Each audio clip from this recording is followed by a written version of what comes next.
Hello students.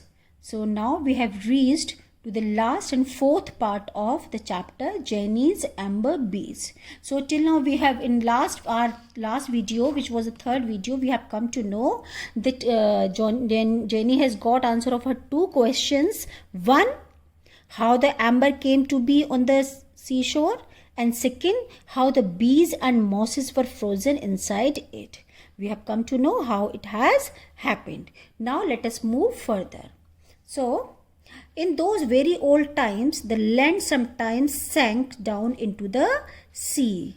So, you must have heard about other lands also, that sometime what happened with the passage of time, the land, it goes inside the sea. So, in those very old times, the land sometimes sank down. It used to sink sometimes into the sea, so deep that the water covered the very mountain tops. That water reached up to the mountain tops. Then after several centuries, not years, but after several centuries, the land slowly lifted up again to sink. Perhaps yet again, means again after some time it might sink again. So what happened in olden times? Once, sometimes it might happen that land, it might sink into the water, and after centuries it might come back and again, so that it could be sunk again. So the great forest of the north of Scotland, the oaks, the poplars, and the amber pines sank into the deep sea. Now we have understood how the amber, the lump of amber, it was in the sea, and how it came to the seashore from where Jenny's grandfather got it. So this now we have understood. So it sank, all that pine tree, that also sank into deep sea.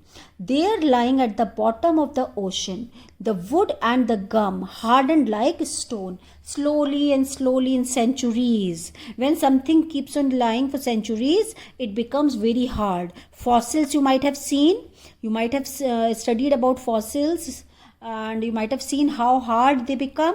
So same like that, this substance which were yellow, which was fragrant, slowly and slowly it became very hard, just like stone. So only the great storms could disturb them as they lay half buried in the sand. They were inside the sea, they were at the bottom of the sea. It was one of those great storms that had brought the lump of amber closer to the shore. So once what happened, who can disturb them? Only the great storm, because they were so deep in the sea. So this also happened with this lump of amber, that it was one of those great storms that had brought the lump of amber closer to the shore. Due to that storm, it came to the shore where Jenny's grandfather found it. So now we have understood how he got this.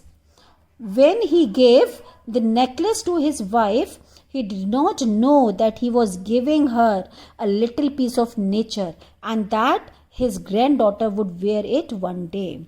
So Jenny realized, if we could only walk on the bottom of the sea, what treasures we might find. So just like Jenny, you might also be thinking that the bottom of the sea is filled with treasures. We might find a lot of treasures over there. So I hope you might have understood the chapter.